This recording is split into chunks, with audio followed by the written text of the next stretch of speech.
Assalamualaikum warahmatullahi wabarakatuh. Kenalkan, nama saya Salsabila Febrianti, NIM 1905 1204082. Saya akan bahas tentang standarisasi jaringan komputer. Standarisasi jaringan merupakan aturan main atau protokol yang digunakan agar semua hal atau pekerjaan dapat berjalan dengan baik. Pemodelan komunikasi jaringan komputer dibagi menjadi dua, yaitu OSI dan TCP/IP. OSIP adalah susunan atau kerangka jaringan yang diimplementasikan melalui protokol jaringan dalam 7 lapisan berbeda, sedangkan TCP atau IP merupakan sekelompok protokol yang mengatur komunikasi data dalam proses tukar-menukar data dari satu komputer ke komputer lain di dalam jaringan internet yang akan memastikan pengiriman data sampai ke alamat yang dituju. Yang pertama, kita akan bahas tentang OSI layer. OSI layer disebut sebagai lapisan karena memang model referensi OSI ini diciptakan berlapis-lapis. Lapisan pada OSI layer ini dibuat dengan tujuan agar setiap paket data dalam sebuah jaringan bisa melewati layer tersebut sebelum pada akhirnya bisa saling terkoneksi. Layer model referensi OSI. Dalam model referensi OSI, terdapat 7 layer di mana setiap layer memiliki fungsi jaringan yang berbeda. Layer pertama adalah physical layer. Sesuai dengan namanya, physical layer berarti merupakan lapisan yang berhubungan dengan fisik. Layer physical ini berhubungan erat dengan fungsi persinyalan dan merupakan layer yang paling dekat dengan hardware alias perangkat keras jaringan secara fisik. Fungsi physical layer antara lain mendefinisikan media transmisi jaringan, mendefinisikan metode persinyalan, sinkronisasi bit data, mendefinisikan arsitektur jaringan, mengaplikasikan topologi jaringan, melakukan proses pengkabelan, mendefinisikan langkah atau NIC dan bekerja dengan gelombang radio. Yang kedua ada data link layer. Di lapisan ini adalah salah satu lapisan yang penting karena memiliki fungsi sebagai berikut. Yang pertama adalah pengoreksi kesalahan, kedua penentuan bagaimana setiap bit dari data dikelompokkan ke dalam frame, ketiga menentukan bagaimana sebuah perangkat keras dapat beroperasi. Terdapat 2 level pada lapisan data link layer ini, yaitu yang pertama Logical Link Control atau LLC, yang kedua Media Access Control atau MAC. Yang ketiga ada Network Layer. Nah, lapisan selanjutnya adalah Network Layer. Fungsi utama dari layer ini adalah untuk membantu mendefinisikan alamat IP sehingga tiap komputer dapat terhubung dengan satu jaringan. Lalu, fungsi lain dari network layer ini adalah membuat header pada paket-paket data, melakukan proses routing. Yang keempat ada transport layer. Sesuai dengan namanya, transport layer merupakan lapisan OSI yang memiliki tugas sebagai pengantar. Fungsi utama dari transport layer pada lapisan OSI ini adalah memecah data ke dalam paket-paket data, mentransmisikan data dari session layer menuju network layer maupun sebaliknya, membuat penomboran pada paket-paket data sehingga nantinya dapat disusun kembali dengan mudah, melakukan proses transmisi ulang pada paket data yang hilang. Dengan adanya transport layer ini, maka setiap data bisa saling berjalan dari server menuju kliennya dengan lancar tanpa adanya gangguan. Selanjutnya ada session layer. Pada lapisan ini memiliki fungsi utama untuk mendefinisikan bagaimana sebuah koneksi bisa dibangun, serta dapat mendefinisikan manajemen dari sebuah koneksi seperti menghancurkan dan juga memelihara koneksi. Di layer ke-6 ada presentation layer. Layer kedua pada saat data mulai ditransfer dan bertindak sebagai layer ke-6 ketika sebuah komputer menerima paket data disebut dengan nama presentation layer. Fungsi utama dari lapisan ini adalah mentranslate data yang akan ditransmisikan dari dan menuju sebuah aplikasi. Apabila merupakan proses awal, lapisan ini berfungsi untuk menerjemahkan aplikasi menjadi sebuah data yang akan ditransmisikan. Begitupun sebaliknya, ketika memasuki proses akhir, presentation layer akan menerjemahkan data yang ditransmisikan ke dalam aplikasi. Protokol pada layer presentation ada redirector software, Virtual Network Computing, dan Remote Desktop Protocol. Selanjutnya ada Application Layer. Application Layer merupakan lapisan yang pertama pada saat sebuah data mulai ditransfer, dan merupakan lapisan terakhir yang dilewati begitu komputer klien menerima data tersebut.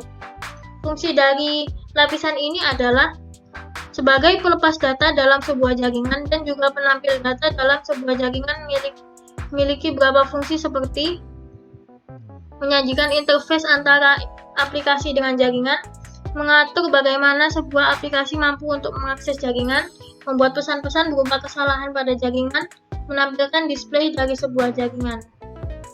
Protokol pada layer application antara lain adalah HTTP, SMTP, dan NFS. Itu adalah ketujuh lapisan atau layer yang terdapat di dalam sebuah model referensi OSI. Setiap paket data yang ditransmisikan melalui jaringan nantinya akan melewati layer-layer tersebut sebelum akhirnya terkoneksi satu sama lain.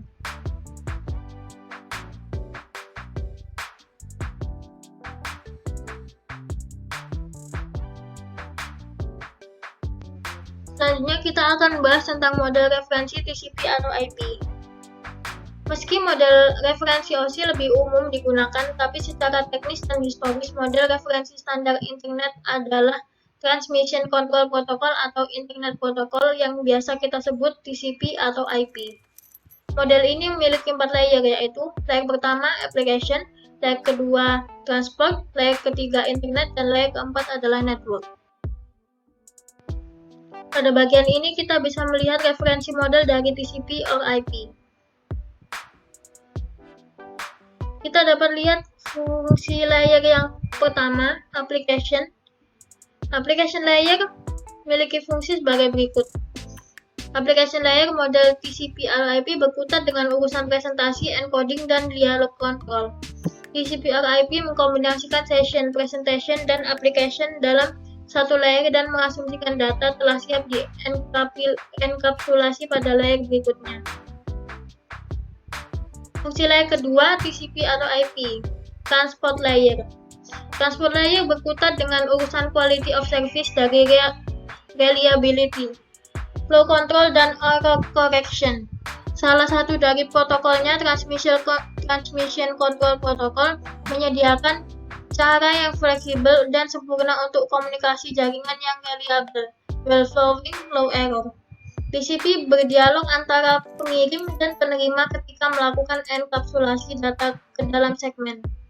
TCP adalah protokol connection oriented, akhirnya segmen bergerak bolak-balik antara dua host untuk memberitahukan bahwa koneksi terjadi selama waktu tertentu atau paket switching.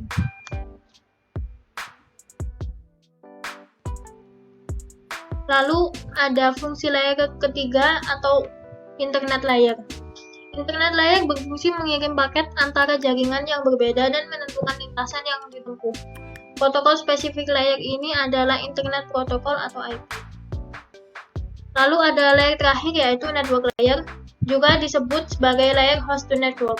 Layer ini menyediakan segala sesuatu yang dibutuhkan paket data untuk membuat sambungan langsung atau physical link, termasuk detail teknologi, LAN dan WAN, dan seluruh detail dalam physical dan data link layer.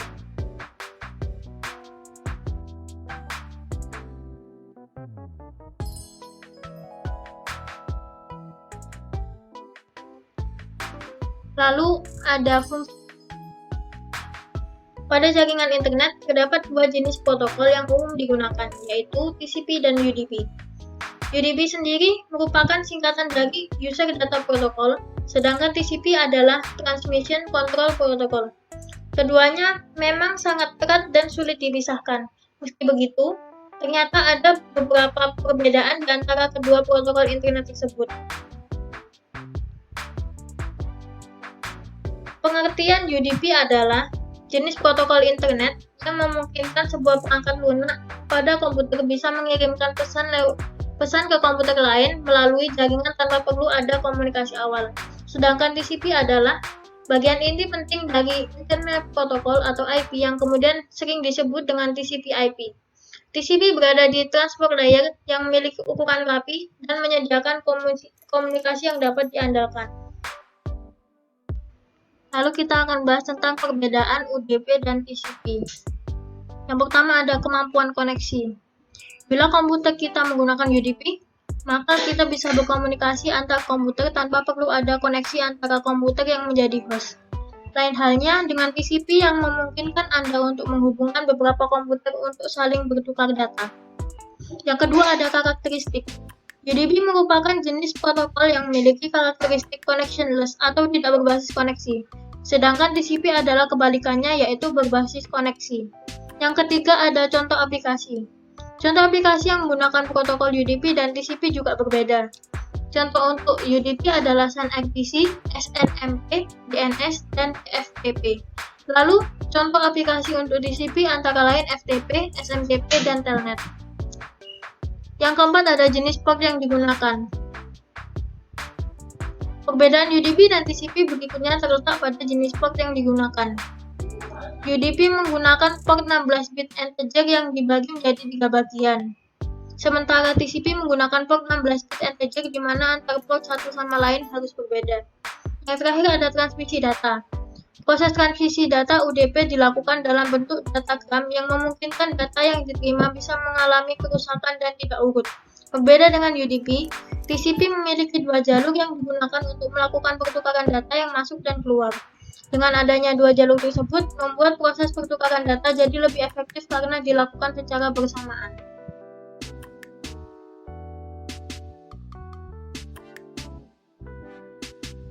Sekian dan terima kasih, semoga bermanfaat. Wassalamualaikum warahmatullahi wabarakatuh.